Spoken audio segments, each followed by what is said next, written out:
Everyone has a story to share that shapes the very foundations of who we are. And sometimes these stories become obstacles that we can't move past, and we find ourselves stuck. A Modern Shaman is an original podcast series that shares these stories, the shit we all go through, and the ability to overcome it. Get ready to laugh, cry, and become inspired as we share and find comfort in the stories that connect us. Join your hosts, Shaman Isabella and Kimberly Harlan, each week on A Modern Shaman, as they explore ways for you to discover healing, growth, and joy. Learn how letting go of trauma can open up a world full of beauty that awaits us all. So, can we ask you, what's your story? This is A Modern Shaman.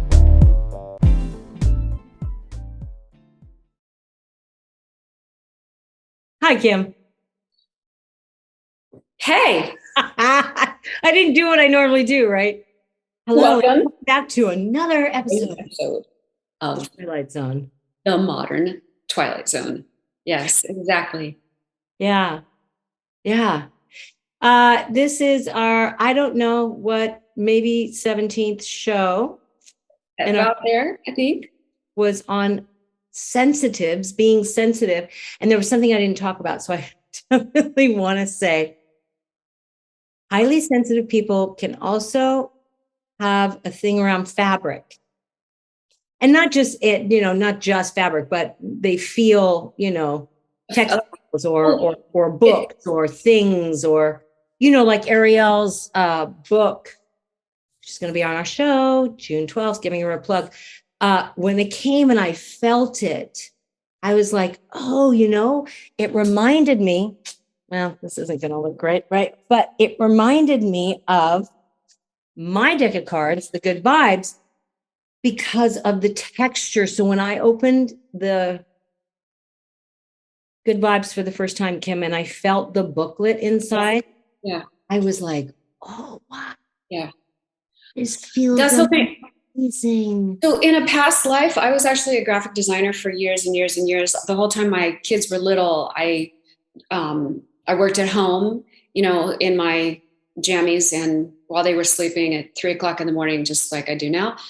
But we're trained as a graphic designer, you're trained about the emotionality, the sensitivity of papers. And it does evoke. Oh, wow.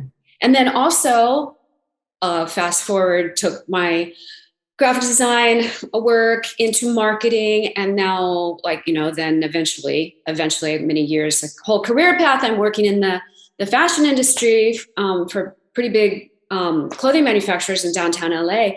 And of course, sensitivity to the way fabrics feel.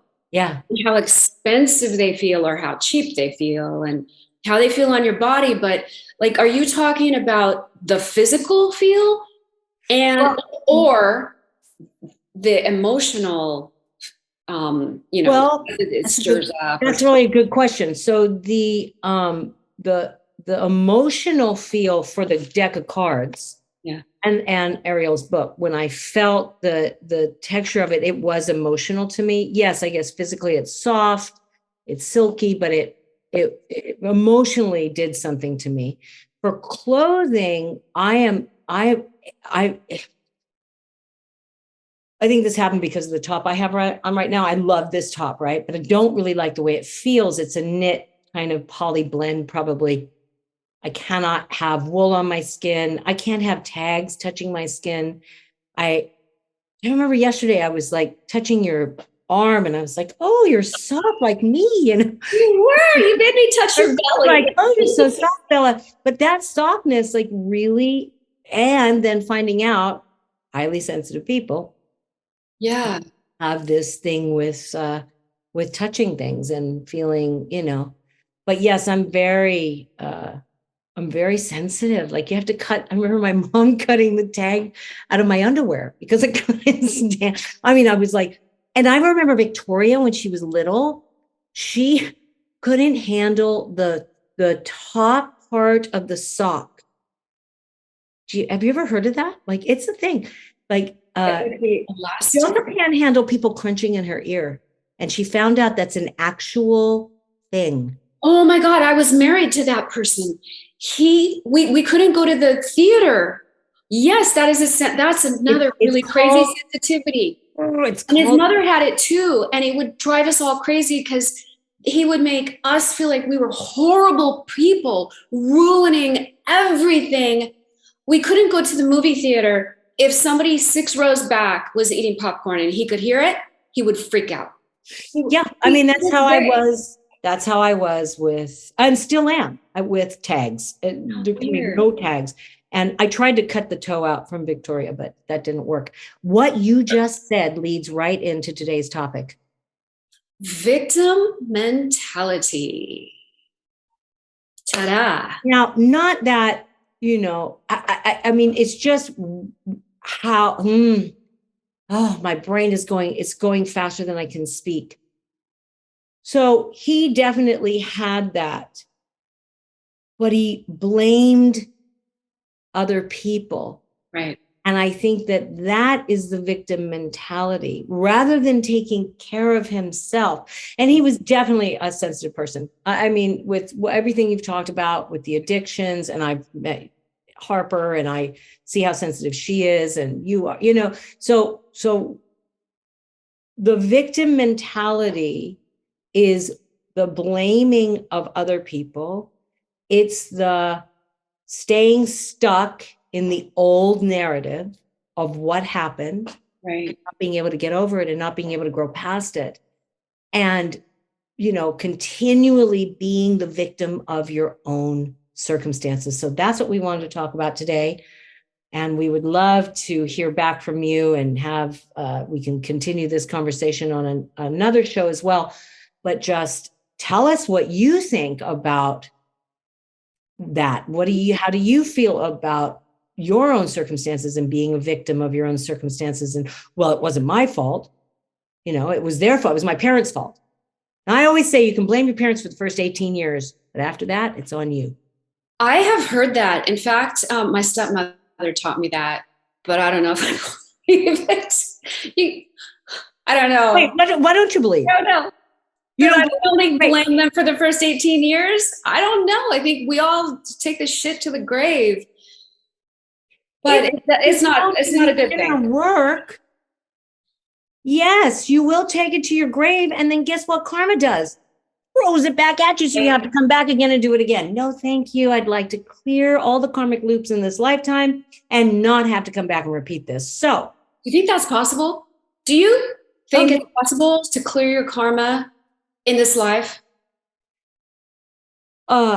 This particular lifetime, probably not, because I have so much, but I am clearing karma. I'm watching it. I'm watching the ancestral loops being broken. I'm watching the karma break. I'm watching the children change. I'm watching myself change and grow, and yeah, am I still holding on to certain things? Yes. Do I listen for the victim mentality coming out of my mouth? All the time. Yeah. All the time, because it's very, very easy to slip back into, he did that to me. Yeah. Have you ever heard this? Nobody can do anything to you. Yeah, I haven't heard that, but it makes perfect sense. And actually, okay, what about this? I awkwardly tried to teach it to my kids. What about this? Nobody can make you feel any kind of way. That is what I said to my kids. That's the same thing. And it's something that has to be drilled. Like, you have to be taught that. I was not taught that. But for the right, but the grace of God, I somehow picked it up somewhere and did try to pass that on. I still do. Right. To everybody. Can you hear your inner victim? Can you hear your victim mentality? Yeah. It happens. Yeah. It happens for sure. And the karma as well. I am also super aware of clearing it out. And then I'm also super aware of, oh shit, I just created new crap for myself. So what I try to do is catch myself. Yeah.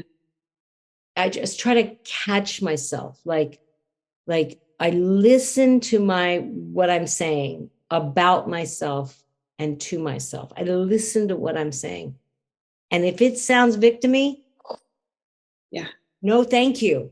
Yeah. No more. I'm not signing up for that anymore. I do not want to be the victim of the rape. I don't want to be the victim of the addiction. I don't want to be the victim of my household. I don't want to be the victim of my anything in my life. I want the power. I want my power back. So I think by being a victim, I'm giving my power away. I'm powerless over how you make me feel. Right. So I'm powerless over my feelings. at what point in your life did the little light bulb turn on? And did you start crawling out of that hole? Oh my God. How did, like, was there an event or was it just gradual? And then you look back and you're like, oh, well, I'm doing this. This is a thing and it's working. Or like, how did it work for you? I've had two major pieces, maybe three, but two really big ones. So the first one was the pregnancy with Victoria. When I was in prison, and I'd been in and out of prison for drugs, and I was walking through the hell. It's like a story, it's like a movie. I'm walking through there was a place called Civil Brand Institute in East LA. Is it still there? And it's gone. No, I don't think so. I remember that. And oh my gosh, that place was so scary. The Civil Brand Institute for Women in It's a East prison. Huh? It's a prison. It's a jail. It was Okay. a jail. It was a Okay. jail for women. It's some living person. And I was in there, and I turned myself in because story. But I had turned myself in to go back and do my time, because when you abscond on parole, if they catch you and you catch a new case, you got years in front of you. But if you turn yourself in, I kind of was like, I had my head together a little bit. So I turned myself in, and I thought I might be pregnant. And I got the pregnancy test. And I remember walking through the halls of Civil Brand Institute. I remember the color of the walls. It was that hospital green, like a mental ward green. Yeah. And I'm walking down the halls, and I find out I'm pregnant. And I'm walking back to the dorm, and I think to myself, I'm 31 and the rabbit done died. Do you remember that saying? Yeah. Oh God. Your pregnancy on the rabbits, whatever. So 31 and the rabbit done died. So that was like my first, okay, no more being a victim. You got to pull it together. And I didn't know if I was going to give her up for adoption. I definitely was not going to get an abortion in prison. That scared the shit out of me. And I was on my way back. So from Civil Brand, then they sent you to CIW in Frontiera, California, which I think that might still be there. Anyway, story for another day. So that was one. But the biggest one was I'm in the Amazon jungle, and I'm with this group that I learned my shamanism from. And my best friend, who was probably not okay mentally. I don't really know what her story is fully. But we had an interaction. I had just come off ayahuasca. I had just done this amazing, when we do the plant medicine talk, I'm going to talk about that journey. But I looked at her, and she said something awful, and I looked at her, and I was like, and I said it aloud, and I was like, you and me and this right here, it's over. It's over. I'm done. And I walked out of that, and I was a changed person. She was my biggest teacher in boundaries. She was I love her to death over there. But literally, I can remember like it was yesterday, sitting in the jungle and going, you and me and this right here, it's over. I have nothing left to give. I've given and given and given and given, and I'm done being the victim. And I came home, I turned my home into the Orange County Healing Center.com, and I never looked back. So that for me was like a huge awakening into my stepping forward, is like, I'm not going to be the victim of the rapes. I'm not a survivor. I'm not a victim. I chose that. I chose my path. I chose my stories. I chose my journey so that I could be the shaman I am today. And I'm done, and I'm good. And so now I teach this victim consciousness, right? Where are you stuck in your own victim, and how can you pull yourself out of it? How do you pull yourself out of it? By not blaming other people. Yeah. By not blaming other people for your shit that you started. Yeah. Or maybe, maybe it's your mom and maybe they were fucked up, and maybe like forgiveness is key. Forgiveness of self, forgiveness of the other person, that I no longer want to be the victim. I want to be happy. So, but so much easier said than done. Forgiveness. And that's a whole big topic. It is. Is it though easier said than done? For most people, If you gifted yourself 2 experiences, and I'm sure many, many more. Yeah. Those 2 really, have stuck for you. And did you it's like you passed through some kind of a doorway, a portal that you never even meant to, except for I didn't even know I was stuck in. I think awareness. So we could talk about awareness, right? Awareness being half the battle, and how, forget forgiving other people. Forget it. Forgive yourself. Forgive yourself. Okay. Also, still, well, maybe a little easier said than done. Because then you can work on that. You can't work on shit for other people. You can only work on. And what other people think of you is none of your business anyway. So true. I love that. Now, obviously, it's because I'm 62 years old that I can say that. At 30, I cared so much what everyone else, my whole life. Yeah. I cared what you thought of me. Yeah. And I probably still do in some way. Yeah. But I definitely don't judge myself the way I used to. That's so I was so hard on myself. Like and that was another thing about being sensitive that Drew Barrymore had said, because that guy was like asking her, does she do this and does she do that? And she's like, yeah, I'm hardest on myself. I could give to other people. But when it came to me and myself, I couldn't, and I judge myself, and I'm the hardest on myself. And if that's a sign of a sensitive person, I'm absolutely there. I'm still hard on myself. I mean, I still have to work through, like, bring yourself back, be in the moment, stay in the moment, in the molecule of the moment, in the present breath of now. Just stay, take a breath, go outside, look at the tree, like get back here now. Mm-hmm. Because you can't do anything about the past, but ruminate. You have no idea of the future.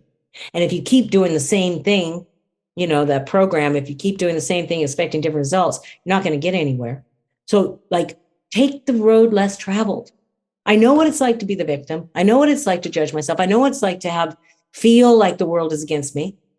Well, what if I go over here and think, I forgive myself. I'll listen to how I speak to myself. I'll listen to what I talk about. That's a key. Listen to how you talk about yourself to others. Listen to how you talk about others, and listen to how you talk about yourself to yourself. Yeah. Change that inside yourself. Change that narrative inside yourself. The world is your oyster. Yeah. Yeah. Yeah. Forgiveness or unforgiveness, the inability to forgive oneself, comes in so many shapes and sizes. And literally, I wanted to ask you, what do you think of the body awareness, acceptance, and maybe forgiveness that has sort of blossomed over the past few years, definitely during COVID.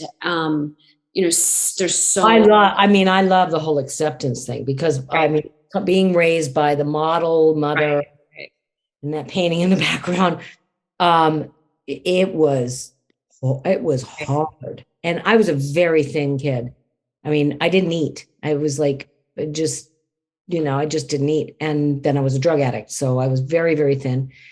In my late 20s, I started gaining weight and got fat. I think I was up to 220, but I was 5'11". So, everyone thought, oh, you carry it well, but it's how you felt inside. And I could just hear my mom's voice. And even when I got down to 180, which is where I'm at now. Now I'm 180. My body likes to be 180. You know, I'd love to be 170. I look better in clothes, but I'm 180, whatever. My mom would always say, suck it in. That's why I hear, suck it in, stand up straight, suck it in. Can't you suck that in? Oh, And wow. because that had just got clean, I was like, either you want me strung out and skinny or you want me fat and happy, Mom. It's up to you. It's such a bitch. Oh my God. No, that's setting boundaries. I think that's good. You know, you're fat and happy. I'm fat and happy. You know, and of course everyone looks at me and says, you're not fat. But I think fat is relative to how you feel in your skin. Well, that's what I'm talking about. And I love, you know, I always say, you know, Victoria's always struggled with her weight when she was little and get teased and just, it was horrible. And I always had a picture of a cherub angel. And I would point to the cherub angel and I'd say, I mean, little, she's like 4, okay, little, or 5. What do you look like? She'd say, an angel. I said, exactly. You look, it's going to make me cry. You look just like that cherub angel. Yeah. Love that body. Yeah. And even though she's struggled because of outside, inside, I don't think she struggles really. She's so strong. That girl wears half tops and you know, puts herself out there in bikinis and beautiful, beautiful big body, beautiful. But actually, she's got a tiny little body. It's so funny, like the concepts of overweight. You know, she was always looked at as an overweight girl with the lollipop head girls. Remember the lollipop head girls? They had the big heads and the tiny bodies. During Friends, everyone was like super, super sucked up. So I look back now at the pictures of her with her girlfriends, and they just all look like twigs. And she looks beautiful. I mean, stunning. Yeah. So not that those girls don't look stunning. They do. They have their own stunningness. But, you know, it's this culture of how are we teaching our kids to not be the victim of weight and not be the victim of what society says you should look like, and go back to the Renaissance era when large women that were white, you know, for the Renaissance, that era, or large Black women or large brown women were accepted, were, you know, that was a sign of wealth. Skinny, tan white girls were in the, you know, outside, you know, doing the thing. Just interesting how society dictates what and how we should be.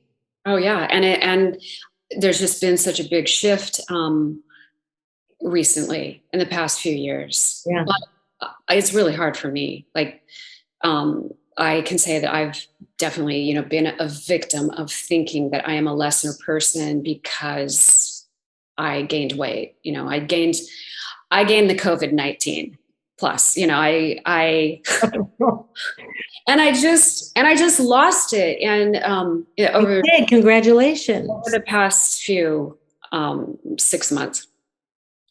And I you know, I have to admit, I feel much better about myself. But so that mentality, the victim mentality, being attached to body issues. Right. I mean, I remember like guys used to whistle. They really don't do that anymore. But in the 70s, you know, they would whistle, cat call all the time. Yeah. And I mean, I was a kid, so, you know, I got a lot of attention. 220 pounds on the bus and people turning the other way. People not looking at me. Never having cat calls. It was very interesting for me being this super thin kid who thought she was ugly, but everyone thought she was beautiful, and whatever that story was. I always had such low self-esteem. But being on the bus that time and feeling like, wow, what's happening? Like people are actually looking the other way. And how sad is that, you know, society put that on us. I think that was the 80s. Exactly. And how women have grown out of that, and how, you know, I just want my daughter to feel comfortable in her own body. I want to feel comfortable in my own body. I want people just to feel comfortable in whatever body type, whatever color skin, whatever ethnicity, whatever just to feel comfortable, be kind to themselves, forgive, and Louise and I always talk about practicing kindness, how to have more compassion for ourselves. Oh, big time. Once we do that, then we can have compassion for others. Then you can forgive others. Then you can stop being the victim of your circumstances. But as long as all of it is us, as long as we're attacking ourselves, judging ourselves, telling ourselves that we're not good enough, then that's what we're going to attract in our life. That's a hard one. That's something to practice on, especially getting older and these wrinkles and, Oh God, no, don't go there. We're going to do that another day. I know, no, but wrap up the show now, but yeah, and this massive, we don't have to get into it, but it just blows me away. This massive industry, skincare, promising miracles. Yeah. And I'm spending my money on it and realizing, shit. That didn't work. Fine. No, I'm noticing it. At your restaurant yesterday, with the girls, I noticed those pictures, and I had like these wrinkles all the way up my face. I was like, what is that? And even putting this top on, I was like, like I do it, but then once I do it, I'm not perfect, right? So I do it. It happens. Oh, look at that. Oh, that's a new one. Yeah. I do it. And then I'll say, I love you just the way you are. You look great for 62. You can walk, you can see. I'm grateful for my body, and I move on to another subject. Yeah. I can leave you guys with anything today. It's move on to another subject. Stop being the victim of your life. Listen to where you're the victim of your life. If you don't feel like you're the victim of your life, send this to someone who you think does feel they're the victim of their life. Share this podcast. Write in. Let us know what you think about this show, because I think a lot of women and men struggle with judgment, fear, anxiety, depression, victim consciousness. Mm-hmm. And that's not a bad thing. It just is a thing. Don't judge that, but become aware of it and realize that it doesn't have to be that way. And do the work. Read a book, do the writing, read the podcast notes from this show, and there'll be more writing, on backlinks. Every show, if you go to shamanisabella.com, has the posts, but it also has a deeper dive into more of what we've talked about. So if you'd like to learn more about the topic, please go and read. Visit Modern Shaman Kitchen in Whittier. And until the next time. Okay. Love yourself. No victims, only volunteers. Oh God, good vibes. In the good vibes deck, there are no victims, only volunteers. Stop opening up and projecting your shit on others. I love you, Kim. See you guys next time. Love you too. Bye.